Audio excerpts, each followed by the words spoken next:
キューバへようこそ。ハバノス公式のテキストであるエルムンド・デル・ハバノスをもとに正しい葉巻の情報や知識を発信するメインチャンネルに対して、このチャンネルは視聴者の方からいただいた疑問や質問について機動的にお答えし、嘘やデマを暴くチャンネルです。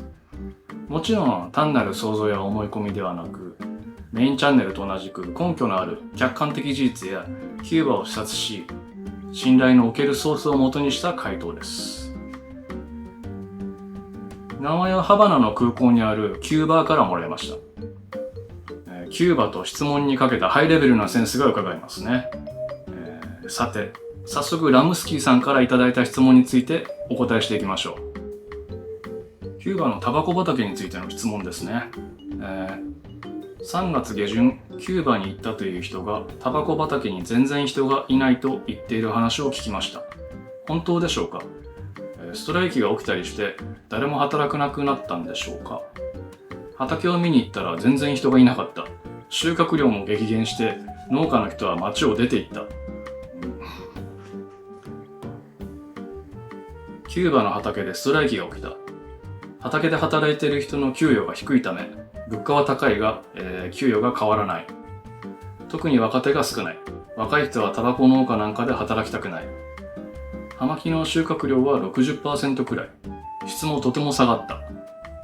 ストライキをしたせいで葉巻がさらに少なくなるという話でした。こういう風なね、質問をいただきました。なんて答えましょうかね。3月下旬ならそもそもタバコ畑に人はいないです。全く。それはなぜかというと農閑期だからです。タバコ栽培のスケジュールは公式にもね示されています。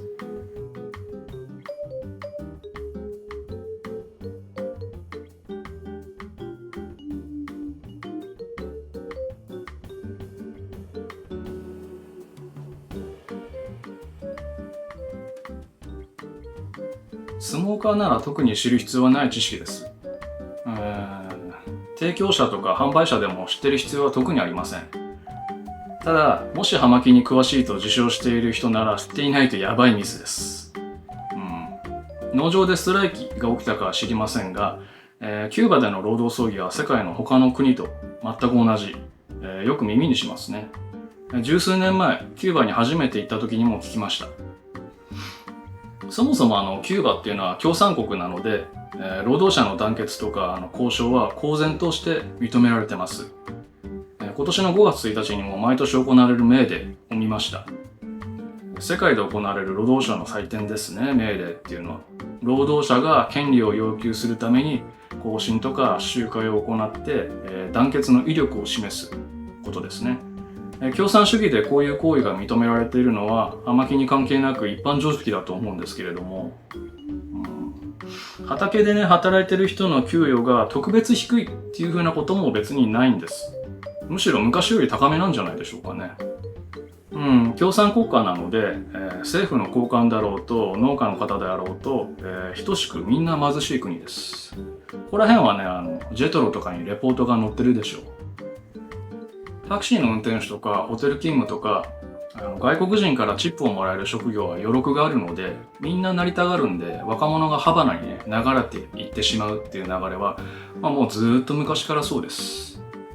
農村にはお年寄りだけ、労働年齢層がね農村から都心へ流れていく、流入するっていうのは、日本も含め大体の国がそうですよね。何十年も前からそうです。物価が高くなっているのに給料が変わらないのは、日本を見渡せば当たり前ですよね。どこの国も今そうです。タバコ葉の収穫量は 60% ぐらいっていうのは、農業省にでも問い合わせたんでしょうかね。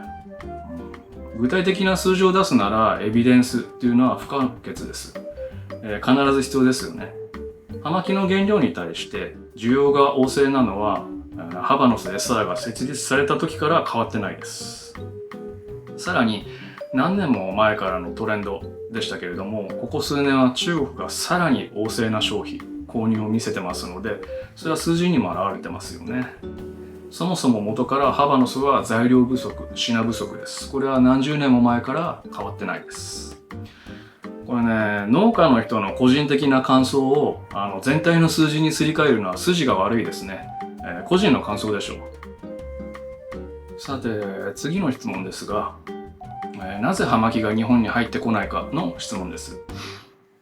なぜ日本国内に葉巻が入ってこなくて在庫が枯渇しているのでしょうか。日本国内の葉巻が枯渇している理由はなぜなのか。キューバの葉巻がなぜ日本に入ってこないのかという質問でした。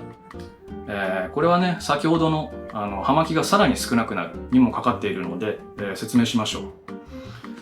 コロナのパンデミックより随分前からなんですけれども、輸送用のコンテナの枯渇で世界中の物流が滞りがちになっている件がありましたよね。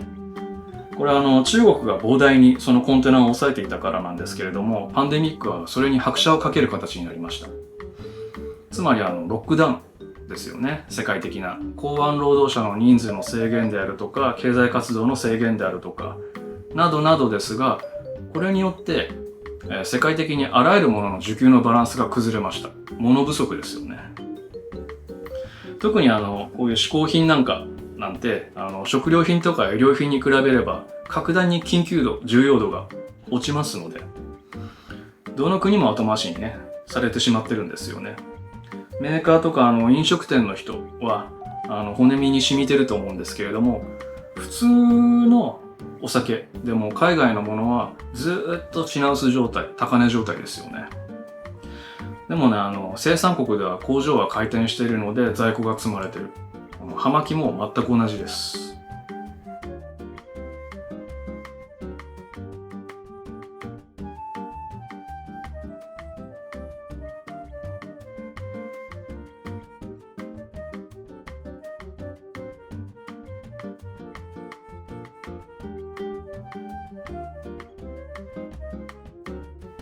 キューバではね、葉巻は在庫は積まれてます。このように以前と比べてネックになっているのは他の品物と同じ単に物流の話です。そもそも日本は世界で見れば葉巻の消費量は元から少ないので、以前から割り当て数は少なかったので輸入される量も種類も少なかったですよね。思い出してみてください。そして以前から葉巻の人気は世界的な右肩上がり、需要がどんどん増えているわけです。つまり物流がマッチしていません。結論としてなぜなのかという答えですけれども、物流の停滞、その次に需要増です。これの根拠は事実です。根拠となるニュースやデータや写真などを見れば一発で理由がわかるわけです。このね、物流の停滞の状態がね、おかしいのかどうかっていうのはちょっと判断ができないです。しかし、世界最大の葉巻の卸元、ハンター&フランカのですね、ジビ・マクギーはこのように話しています。私は葉巻業界で何十年も働いているが、通常の状況が何であるのかはまだわからない。全くその通りですね。原料の生産数が少ないから葉巻が全然ないと言って不安を煽るような輩は肝心な点を抜いてます。そうやって煽るのは何が目的か。自分にとって何かメリットがあるからじゃないでしょうかね。さて次の質問です。キューバでは物価が急上昇して葉巻も何度も値上げされているのでしょうか。キューバの缶ビールは1本800円。葉巻ドラムは2020年に値段を上げた 1.5 倍。キューバの葉巻の値段はキューバ人が決めるのではなく、資本が入っている欧州が決める。キューバはもっと値段を上げたいが、欧州がそれを許さない。値段を上げたいが上げられないので、農家の人に支払うお金も上げられない。働き手がいないから、畑に作付けができない状況が続いている。葉巻農家の給与は1ヶ月1万円。葉巻の収穫量の 90% はキューバに納め、残り 10% を闇販売して外貨を得ている。コロナで外国人が来ないから外貨を得られない。田舎で葉巻農家として働くメリットがない。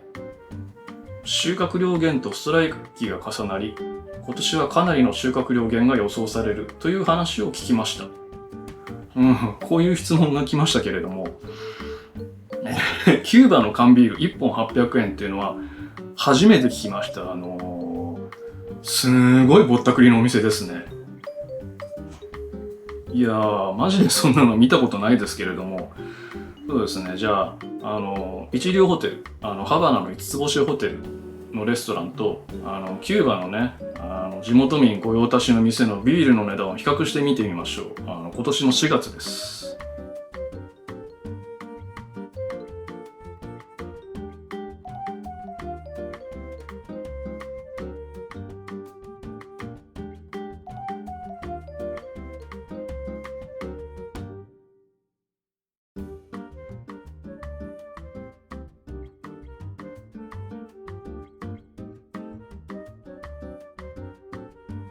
繰り返しますが、データなり写真なりの根拠がない数字は嘘、デマです。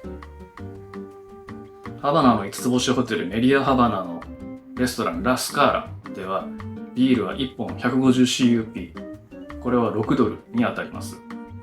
ハバナ市街地のローカルレストランですけれども、ビールが3リットルで 750CUP、これは30ドルに当たりまして、ビール1本あたりに直すと約 88CUP になるので、これは約 3.5 ドルという計算になります。物価はね、コロナ前から世界的に上昇トレンドですけれども、過去10年間でキューバで葉巻の価格が値上げされたのは2回だけです。それはね、2012年と2020年です。2020年はキューバが2021年1月に通貨統合を行う際の価格の調整でした。値上げ率は一律ではなくて、物によってバラバラだったんですね。平均して8から 9% だったそうです。2020年11月にはその価格改定の案内があったそうですね。だそうですっていうのは、これはキューバで過去のプライスリストを遡って調べてもらったからです。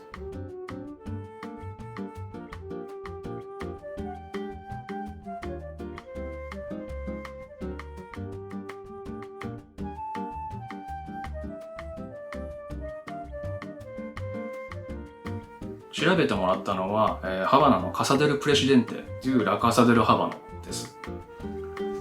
カサデル・プレシデンテはキューバ軍が管理するホテルに入っているラ・カサで、政府直系なので記録も間違いなく信頼が置けると思ったので、そこのマネージャーに書類をひっくり返してもらいました。ここで本当に値段が何回も上がってるのか、2020年、2021年に葉巻の値段は上がりましたかと質問したんですけれども、答えは No. キューバで葉巻の値段がどんどん上がってる。真っ赤な嘘もいいとこです。もちろん各国の小売店の値段の上昇はキューバのプライスとは無関係ですよね。小売店が値段を上げるのは大元のキューバでの葉巻の値上げとは言いません。それはミスリードです。キューバの葉巻の値段はキューバ人が決めるのではなく、資本が入っている欧州が決めるというのも大きな間違いです。そもそもハバの節裁に資本が入っているのは欧州ではなく中国です。スペインのアルタディスはとっくの昔に中華資本に株を売却しています。そしてアルタディスを含め欧州も中国も葉巻の値段を決める権利はありません。というよりも卸がいくらであろうと小売店は自分で決めたマージンを乗せて売るだけです。旺盛な需要をね、思い出してみてください。いくらでも売れます。だいたい世界中での小売店の値段は各国によって幅がありますよね。イニシアチブはハバノス SR にあります。卸がいくらであろうと欲しい商社はいくらでもあります。以上のように、キューバはもっと値段を上げたいが小売がそれを許さないとか、値段を上げたいが上げられないので農家の人に支払うお金も上げられないというのは大間違いなのがわかります。もしたとえね、そうだとしても、そんなことはね、提供者側は口が裂けても言えませんよね。エビデンスがなければ勝手なことを言うな。名誉毀損者でしょ。働き手がいないから畑に作付けできない状況が続いているというのも嘘です。働き手は昔から慢性的に不足していますが、生産はね、普通に続いてます。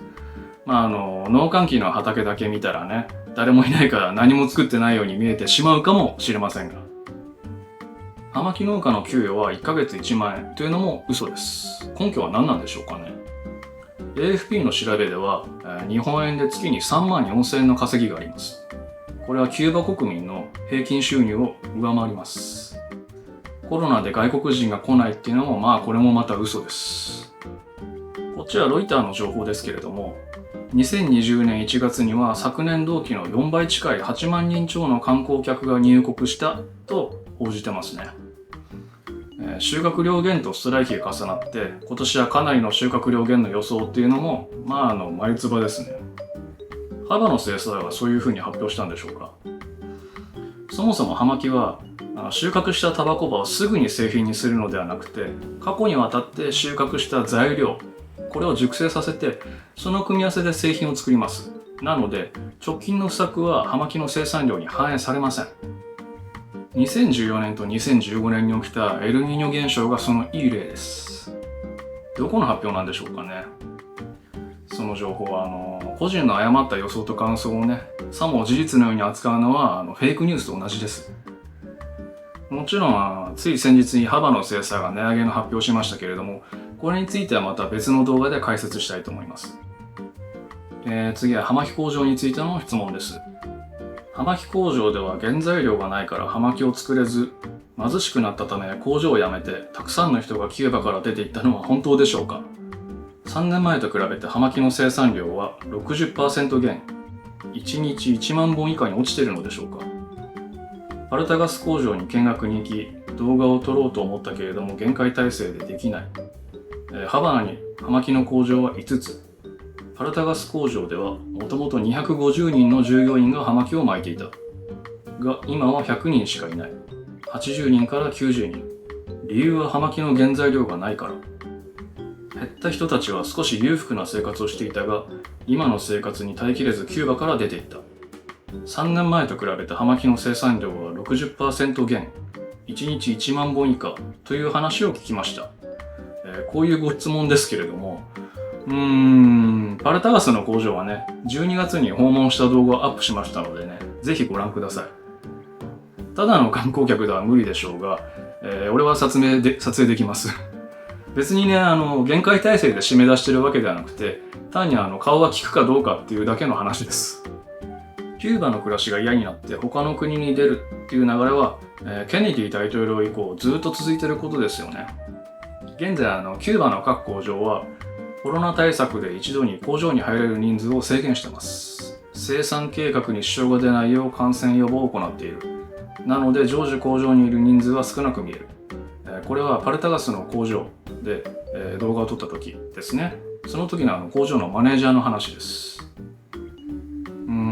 それにしてもパルタガス工場もう人がいなくなって、何ですか、質問の内容は250人が今80人から90人。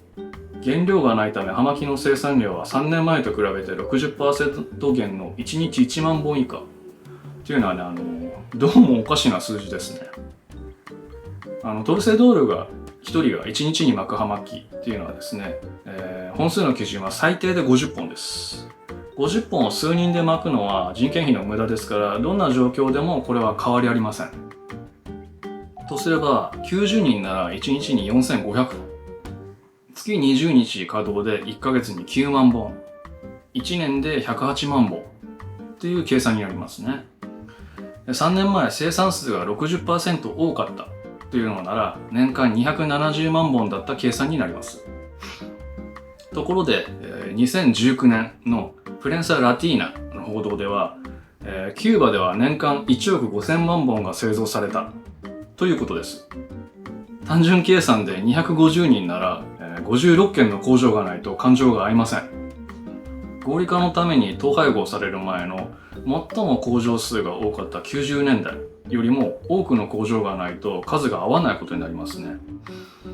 ここから、そもそもそこまで稼働が落ちてるのか、前提としている数字が間違っているということがわかりますね。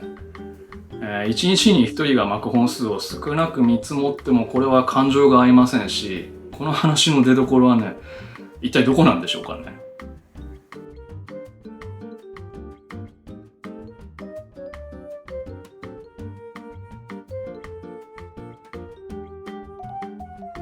次の質問ですが、これからどうなるのかという質問ですね。今後どうなりますか。偽物が出回ったりするのでしょうか。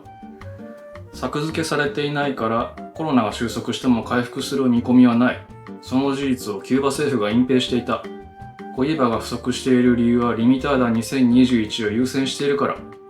これから葉巻はどんどん減っていく。これからおびただしい偽物が出てきますという話を聞きました。こういう風なお問い合わせなんですけれども。日本にね、葉巻が入ってこない理由っていうのは先ほど説明したので分かったと思います。そもそも、昔から需要に対して供給が少ないアンバランスな商品である。停滞気味だった物流がパンデミックで今さらに制限されている。それらに対して近年ますます消費が旺盛になっている。葉巻だと考えずにね、何か別の消費財で考えると分かりやすいと思います。今はね、戦争が起きて、さらに世界中で物流がさらに狭まってますよね。大きな原因はコロナなので、収束すればコロナ前には回復するでしょう。でもね、コロナ前から葉巻っていうのはね、随分少なかったんですけれども、さらに今、戦争っていうね、不確定要素がありますので、もうこれはもうそもそも葉巻でなくても誰にもわかりません。で、今まで述べた事実なんですけれども、これはオープンになっている情報なんですよね。別にキューバ政府が隠蔽とかありません。そもそも現地に行かずとも、さっきメディアについてね、報道についてお話しした通り、ネットで調べればゴロゴロ出てくるね、事実が含まれてます。もしね、現地に行ってるけれども、間違えた情報を普通にね、広める輩もいますんでね。リミターダがね、こう優先して作られてるから小イエバが不足してるっていうのも、これもまたおかしな話ですよね。小イエバがね、市場に足りていた時期なんて、ハバノス SI が設立される前から一度もないんです。コロナ前をね、思い出してみてください。そもそも何か新作を作るためにリソースをね、割かなければいけないのは当たり前なので。ですからね、そういうブレは、コロナだろうと何だろうと、そういうものに関係なく昔からそうでした。コロナの収束後はね、ある程度の水準に戻るでしょうけれども、葉巻が市場に出回らずに手に入りづらいっていうのは今後も続くでしょうね。それは別に今に始まったことではなく、昔からずーっとそうですから。それでね、困ってるシガーばあさんなどはね、ご相談ください。何かアドバイスね、できるかもしれませんから。今後大量の偽物が出てくるっていうのも、ちょっと違うなぁというところですね。昔から今でもハバノスの偽物は大量に出回ってます。ハバノス SI の発表と出回ってる葉巻の数が違いすぎます。計算すると単純に4割の葉巻が偽物ということになります。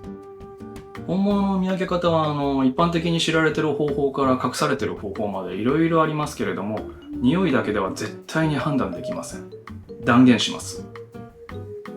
匂いでね、フェイクがわかるっていう人は偽物をつかまされてます。例えばキューバでハウスロールって言われるリングなしの安いローカルな葉巻を調達して、使用済みの本物のリングと本物の空き箱を使って作ったらどうです？リングとかね、空き箱っていうのはネットとか並行店で販売されてますからね。香りも味もね、それで作ったキューバンリーフです。一つ一つね、遊びと個性が揺らぎとして存在するのがハバノスの醍醐味ですから、よほど研鑽を積んだスモーカーでもこれは違うとなかなか言い切れません。そもそも吸った時に偽物だとね、気づいてもね、意味がないですから。キューバンリーフを使っているフェイクはまず判断は不可能です。正規代理店であるラカサデルハバノで販売されているものしか本物の保証はありません。他にもハバノススペシャリストとかハバノスポイントとかハバノス SR が認めたショップにはいくつか称号がありますが、つまるところそういったハバノス SR のお墨付きのない店では本物である保証がないんですね。もしそういったお店がね、並行店、つまり真贋がわからない店で仕入れをしているのであれば、偽物であると言っても差し支えないでしょうね。平均して偽物が4割ある商品を本物を見極めるのは不可能です。そもそもどこで買っただけしか本物が証明とならないのであれば、これはね、悪魔の証明なんですよね。つまり本物か偽物か見極めが必要な店で買ったりすること自体、偽物を掴んでいる証左です。葉巻がたくさん揃ってる店だから安心だというわけではないんです。さっき言った通り、そこがラカサデルハバノ以外から仕入れてるのなら、フェイクシェアが紛れ込んでいることでしょう。自分は偽物が見極められるという人がいるなら、ぜひお伝えください。本当にそうなのか、俺がテストしましょう。10分もあればわかります。